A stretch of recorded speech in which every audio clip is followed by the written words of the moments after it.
Hey everyone, happy Friday. Cinephile Mike is here, and it is day 62 of Oscar Rewind, my bi weekly series of videos where I revisit films that reflect the earlier work of this past year's Oscar nominees and winners. As always, I'll be discussing the awards history for the film, the box office information, the critical response, and as always, these reviews will be spoiler free. You can find all older episodes here on my YouTube channel or head over to my website, cinephilemike.com, to check out the huge catalog of over I think actually now over 300 different reviews.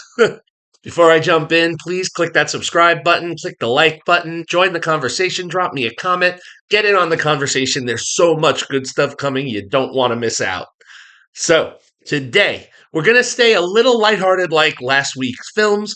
We are moving into October, and I have some fun horror and suspense flicks coming up as we get closer to my favorite season, Halloween. But before that, we're going to chat about 2009's family film, Sony Pictures' Cloudy with a Chance of Meatballs. Written and directed by animation power pair Phil Lord and Christopher Miller, based on the classic children's book by Judy and Ron Barrett, film was a box office success when it opened in the fall of 2009. With a reported budget of $100 million, the film more than doubled that by the end of its run. According to our friendly source, Box Office Mojo, the film recouped its budget with $124,870,275 domestic take, and then an additional $118,135,841 internationally. And when you add a small $10 amount it made from a small Australian re release in 2022, the film currently sits with a worldwide total $243,006,136.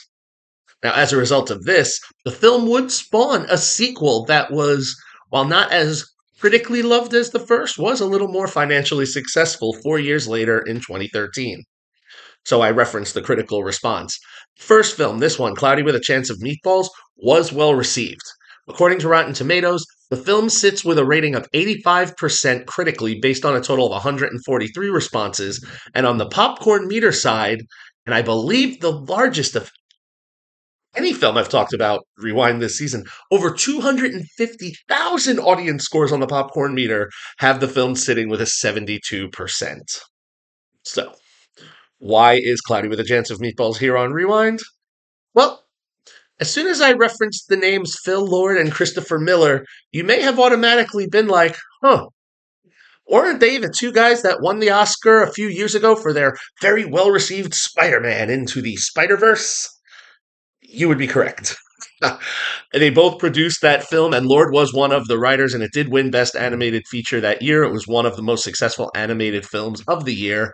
Now, this past year, while they did not have a repeat win, they were both nominated for producing the sequel, Spider Man Across the Spider Verse, which again, Lord was one of the writers, and it was nominated this past year. So when we look at their earlier work, we get Cloudy with a Chance of Meatballs, which was one of their earliest films where they both worked together, Lord and Miller, sitting in the writer's chairs as well as in the director's chairs. Now, the award season for Cloudy was, well, not fully cloudy, not fully successful. It did have a nice little season showing. The only award that it won was for composer Mark Mothersbaugh at the BMI Awards for the composing. But the film was nominated for Best Animated Feature at the Golden Globes, the Annie Awards, the Critics' Choice Awards, and the Satellite Awards. It was also nominated for its sound effects and visual effects, which were quite stunning, at a few other union-based award shows, and Lord and Miller were given two nominations for writing and directing by the Annie Awards for the film. So, what's it about? Let's go to Swallow Falls, a small island on the map that sits under the letter A of the Atlantic Ocean when you look at a map. Swallow Falls was known as being the primary source of sardines for the world. But after a time, the world realized sardines are kind of gross and nobody wants them. And so productivity ends. This is a small island. Nobody wants the sardines. And so that's all the people of Swallow Falls can do, eat sardines. They're on an island. Now, amidst this, we have young Flint Lockwood, voiced by the always enjoyable Bill Hader.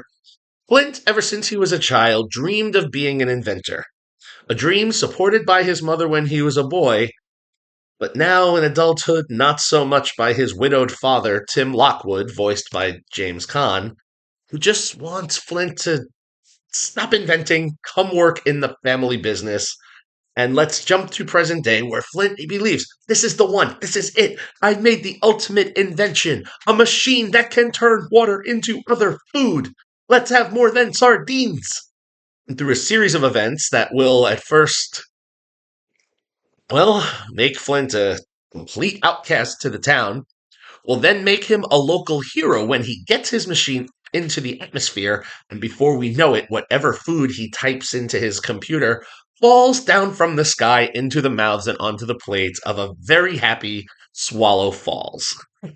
Now he's the popular one, he's made life better, and as a result of this, the island's rather corrupt Mayor Shelbourne, voiced by the enjoyable Bruce Campbell, decides to capitalize on this.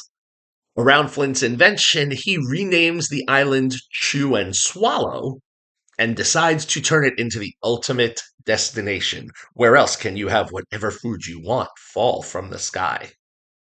Through this, Flint also meets Sam Sparks, voiced by a delightful Anna Faris, a news channel intern who has dreams of becoming a meteorologist, who has been sent to cover the events of the town. Bonding over their love of science and being picked on as children for being nerds, they forge a relationship. And this, along with the town's happiness over their new lives with food and the tourist dollars they're getting ready to bring in, allows Flint to live his best life.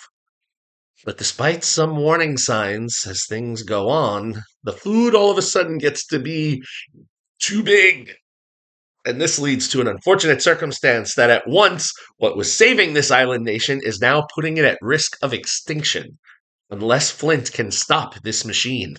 However, with forces such as the mayor and some anthropomorphized food against him, this may not be as easy to accomplish. Yes, I said anthropomorphized food. Will Chew and Swallow survive? Well, this journey will take Flint and Co. into the beyond, and, well, I'll stop there. Look, this film is actually clever on many levels. It takes a very simple concept. The original book didn't even have this much in it, the short picture book about a town with food storms.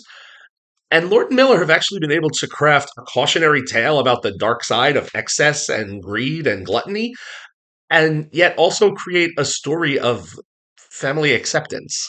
And interestingly enough, they do this with these gorgeous visuals and clever writing and comic timing that don't talk down to the audience or talk down to children, which is really quite nice, but it gets its insights across. Hader and Faris and the two leads have a wonderful vocal presence. They provide just the right amount of dry humor that we know them for and the heart to sell the absurdity of some of these plot points. And while I didn't reference them in the synopsis, there is a wonderful cast of supporting players in this film.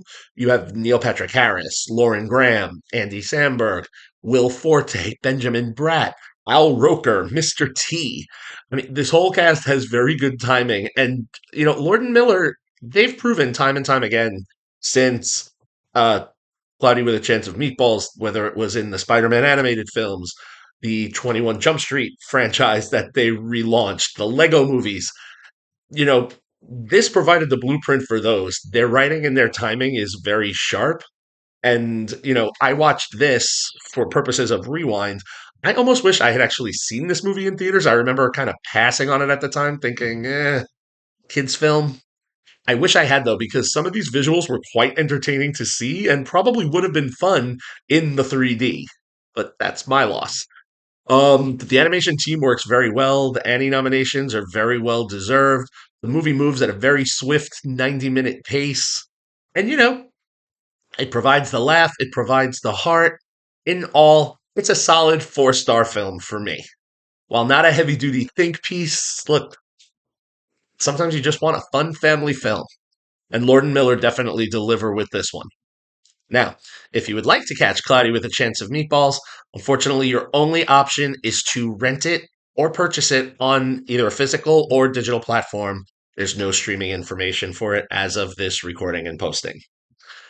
As always, if you like what you heard here, please subscribe to the channel, like the video, pass the word along, drop me a comment. You can follow me, Cinephile Mike, on all social media platforms and on Letterboxd. Get great content on my website, cinephilemike.com. You especially want to check it out. If you're here with me on posting day, last night was the start of the 36th annual New York LGBTQ plus film festival, which is now the largest LGBTQ plus film festival in the country, according to what the chair said last night.